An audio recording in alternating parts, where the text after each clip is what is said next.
नमस्कार दोस्तों, विद्या स्टडी में आपका स्वागत है। अभी तक हम इसके 3 पार्ट कर चुके हैं और 3 पार्ट में इस यूनिट वाले चैप्टर में हमने 100 क्वेश्चंस कर दिए। ठीक है बच्चों, अब हमारा जो नेक्स्ट पार्ट है ये पार्ट नंबर, तो इसमें हम करेंगे क्वेश्चन नंबर 101 से 119। इसमें हम 19 क्वेश्चंस करेंगे। तो बिना टाइम वेस्ट किए हुए शुरू करते हैं हम यहाँ पर। देखो बच्चों, सबसे पहला क्वेश्चन है 101 101। कौन सा यंत्र रक्त दाब मापन में प्रयुक्त होता है? तो हमको पता है यहाँ पर क्या हो जाएगा, स्पिग्मो है ना, स्पिग्मो मैनोमीटर। ये ब्लड प्रेशर को, रक्त दाब मापन को या ब्लड प्रेशर को मेजर करने के लिए स्पिग्मो है ना, स्पिग्मो मैनोमीटर काम में आता है।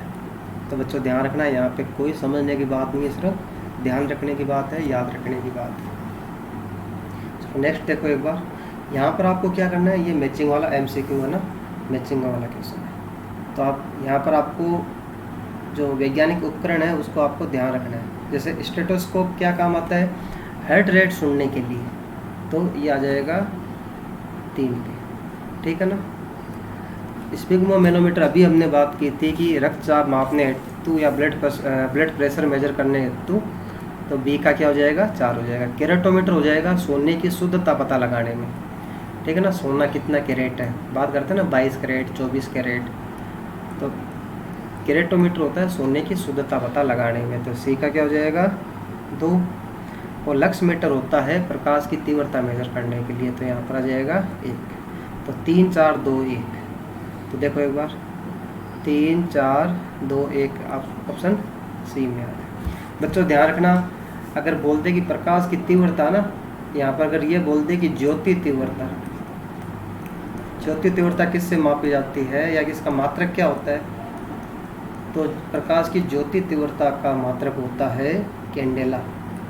बहुत इंपॉर्टेंट और पूछा गया बार बार में। इसको किससे हम शो करते हैं, CD ना, कैपिटल C और स्मॉल t, CD से। तो बच्चों ध्यान रखना, ये कैंडेला मूल मात्रक में आता है, कैंडेला मूल मात्रक में आता है। ठीक है, तो ध्यान रखना। चलो नेक्स्ट देखो, इसमें लिक्विड क्रिस्टल प्रयुक्त होते हैं, द्रव क्रिस्टल कहाँ पे प्रयुक्त होते हैं? अच्छा क्वेश्चन है, तो ध्यान रखना, ये शोकेस जो इंस्ट्रूमेंट होते हैं उसमें होता है, रिस्ट वॉच में होता है, छोटे कैलकुलेटर आते हैं, पॉकेट कैलकुलेटर उसमें आता है। तो क्या हो जाएगा, उपरोक्त सभी। ठीक है, तो लिक्विड क्रिस्टल ध्यान रखना आप, ये सभी में काम आते हैं। नेक्स्ट बात करते हैं अपन, यहाँ पर देखो एक बार, क्या निम्न में से किसको भूकंप संबंधी जानकारी के लिए प्रयुक्त किया जा सकता है? तो किया जाता है, तो क्या हो जाएगा, ये सिस्मोग्राफ। मैंने पहले भी बताया था, भूकंप की तरंगों को बोलते हैं सेस्मिक तरंगे, इसकी स्टडी को बोलते हैं सिस्मोलॉजी।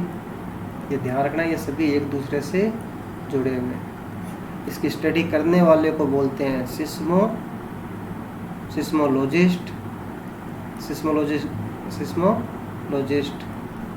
इसकी स्टडी क्या होगी, सिस्मोलॉजी। और भूकंप को मेजर करने के लिए जो ग्राफ है, जो इंस्ट्रूमेंट है, उसको बोलते हैं सिस्मोग्राफ। और इस पे एक स्केल लगी होती है बच्चों, ध्यान रखना, एक पैमाना होता है, उसको बोलते हैं रेक्टर पैमाना। रेक्टर पैमाना, इस रेक्टर पैमाने की स्केल क्या होती है बच्चों, 0 से 10। ठीक है ना। तो अगर 10 इंटेंसिटी है अर्थक्वेक की, तो वो बहुत ज़्यादा हानिकारक है, या बहुत ज़्यादा ये आप बोल सकते हो तीव्र है। ठीक है ना, 10 से ज़्यादा इंटेंसिटी नहीं हो सकती, मिनिमम 0 है, मैक्सिमम 10 है। नेक्स्ट देखो एक बार, यहाँ पर हमको यह बताना है कि कौन सा मैच नहीं कर रहा है। तो ओंडोमीटर विद्युत चुंबकीय तरंगों की आवृत्ति मेजर करने के लिए क्या हो गया, ओंडोमीटर। यहाँ पर एक नाम और आता है स्पेक्ट्रोमीटर। ठीक है, या स्पेक्ट्रोस्कोप, क्या आता है,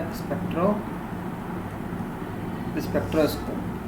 बच्चों ध्यान रखना, जो फ्रिक्वेंसी का हम ग्राफ देखते हैं, फ्रिक्वेंसी का ग्राफ देखने के लिए जो इंस्ट्रूमेंट होता है उसको बोलते हैं स्पेक्ट्रोमीटर या स्पेक्ट्रोस्कोप।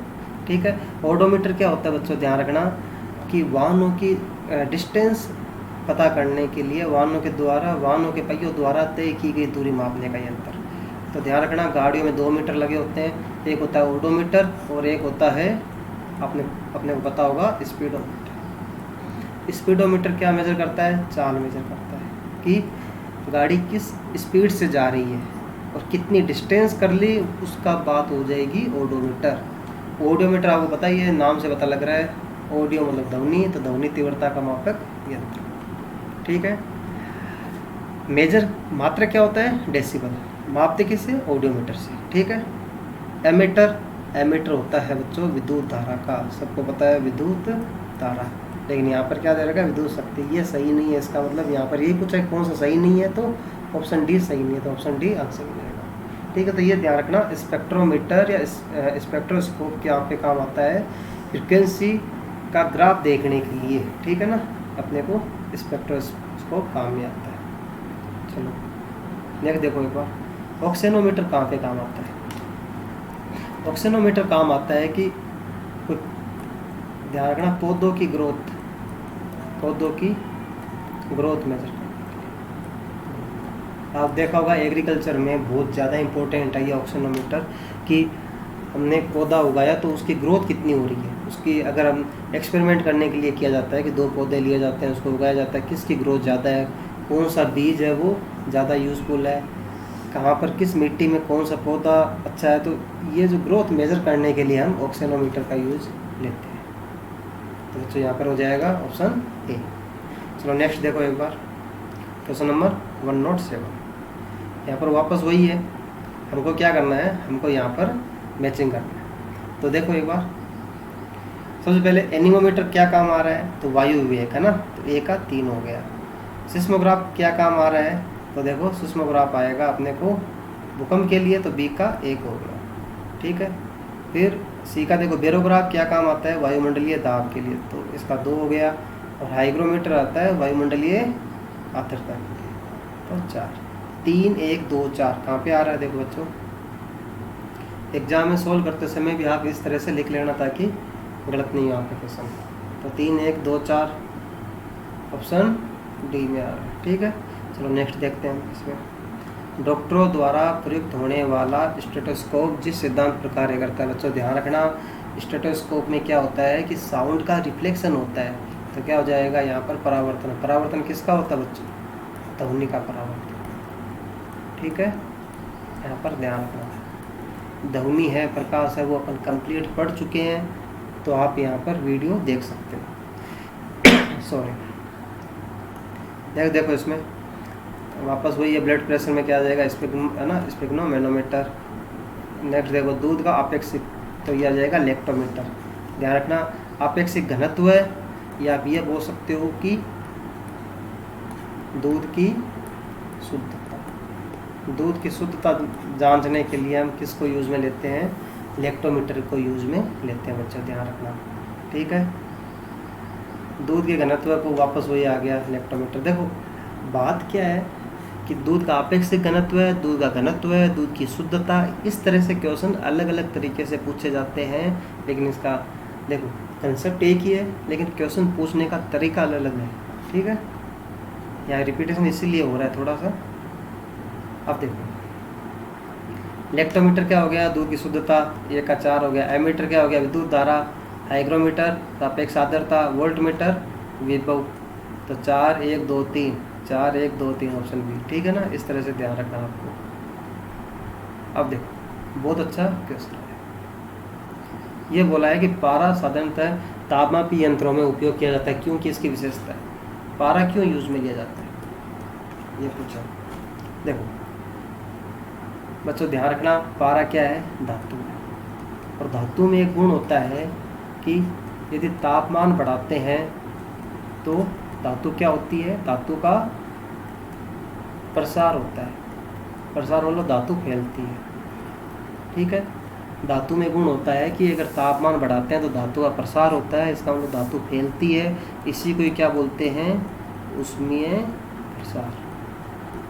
तो बच्चों ध्यान रखना, आपने देखा होगा तापमापी है और तापमापी में पारा है। ठीक है ना, ये तापमापी रही और तापमापी पारा। जैसे जैसे आपने देखा होगा कि इसमें तापमान बढ़ेगा तो पारा क्या होता है? इसमें बढ़ता जाता है। मतलब पारा क्या होगा? फैलेगा, और फैल के क्या होगा? ऊपर की ओर। तापमान कम होगा तो ये नीचे की ओर आएगा, ठीक है ना, हमने देखा होगा तापमान। तो ध्यान रखना इसमें क्या जाएगा, पारा धातु है, तापमान बढ़ने पर धातु फैलती है, इसी को क्या बोलते हैं उसमें प्रसार। इसका मतलब क्या हो जाएगा बच्चों, उच्च संचालन शक्ति। संचालन शक्ति ज़्यादा होती है, प्रसार ज़्यादा होता है, फैलने का गुण ज़्यादा है। और ध्यान रखना बच्चों, ठंडे प्रदेश है जहाँ पर बहुत ज़्यादा ठंड है, ध्रुव पे मान सकते हो, या बहुत ज़्यादा ठंडे देश है, तो वहाँ पर क्या होता है, पारे की जगह क्या है, एल्कोहल यूज में लिया जाता है, क्योंकि एल्कोहल जमता नहीं है, पारा जम जाता है ठंडे प्रदेश, ठीक है। और तापमापी और भी तरह की होती है यहाँ पर, आपने देखा होगा पायरोमीटर होता है, विकिरण पायरोमीटर होता है, प्लेटिनम तापमापी होती है, थर्मोकपल तापमापी होती है, ठीक है। अलग अलग तरह की तापमापी आएगी। तो जब हम उष्मा का चैप्टर पढ़ेंगे तब मैं आपको कंप्लीट बताऊंगा, मात्रक बताऊंगा, और तापमापियों के बारे में पूरा कंप्लीट हम पढ़ेंगे। चलो नेक्स्ट देखो एक बार यहाँ पर, ध्वनि की तीव्रता को मेजर करने वाला ऑडियोमीटर, ठीक है ना, ये सिंपल है, ये अच्छा क्वेश्चन देखो। फेथोमीटर क्या होता है, समुद्र की गहराई मेजर करने के लिए जो इंस्ट्रूमेंट यूज में लिया जाता है उसको बोलते हैं फेथोमीटर, तो ये हो जाएगा डी। बैरोमीटर क्या हो गया, वायुमंडलीय दाब, ये हमने पढ़ा था। हाइग्रोमीटर वायुमंडलीय आर्द्रता। ऑल्टीमीटर नया आ गया तो यहाँ पर आ जाएगी इसी ऊंचाई मेजर करने के लिए, बोलते हैं ना एल्टीट्यूड, कितने मतलब कितने एल्टीट्यूड पर है, जैसे हेलीकॉप्टर है, हवाई जहाज जब वो उड़ते हैं तो किस ऊंचाई पर उड़ता है ना। अपन जैसे पहाड़ों पे जाते हैं तो अपना जो एल्टीट्यूड होता है वो ज़्यादा हो जाता है, हमारी ऊंचाई ज़्यादा हो जाती है, तो ऑल्टीमीटर क्या होता है, ऑल्टीमीटर ऊंचाई मेजर करने के लिए होता है। तो DABC है ना, कहाँ पर आ रहा है, DABC ऑप्शन एक में आ रहा है। चलो नेक्स्ट देखो एक बार, समय मापक विज्ञान है बच्चों, ध्यान रखना, सेकेंड, मिनट, घंटा, दिन, ठीक है, सप्ताह, ये जो अपन बात कर रहे हैं, दिन, सप्ताह, फिर महीना हो गया, फिर वर्ष हो गया, फिर दशक हो गया, फिर शताब्दी हो गया, चलता जा रहा है इससे। अगर नीचे जाए तो सेकंड हो गया, नैनो से millisecond, microsecond, nanosecond, picosecond, ferro second, fermi second, तो ये चल रहा है। इसका मतलब समय बहुत, इकाई समय की कम भी हो सकती है, समय की इकाई ज़्यादा भी हो सकती है, लेकिन इस समय को इकाई का अध्ययन करना बोलते हैं इसको होरोलॉजी, ठीक है बच्चों, ये ध्यान रखना। चलो नेक्स्ट देखो एक बार, नैनोमीटर किसके बराबर होता है। एग्जाम्पल के लिए आपने क्या पढ़ा था, हमने ये पढ़ा था 10 की पावर 9 मीटर, लेकिन बच्चों यहाँ तो मीटर है ही नहीं, तो क्या करना आपको, देखो 10 की पावर -9, 1 मीटर में कितने सेकंड होते हैं, सॉरी कितने सेंटीमीटर होते हैं, 100, तो लिख दो 100 सेंटीमीटर, कोई दिक्कत नहीं है। 10 की पावर -9, 100 को आप ये लिख सकते हो 10 की पावर 2, और ये सेंटीमीटर। अब देखो जब आधार समान हो तो घात क्या हो जाती है, जुड़ जाती है, तो -9 + 2 तो -7, और सेंटीमीटर का सेंटीमीटर लिख दो, 10 की पावर -7 सेंटीमीटर, ये आपका आंसर हो जाएगा बच्चों। चलो नेक्स्ट देखो एक बार यहाँ पर, तो ध्यान रखना इस तरह के क्वेश्चन में जल्दीबाजी मत करना।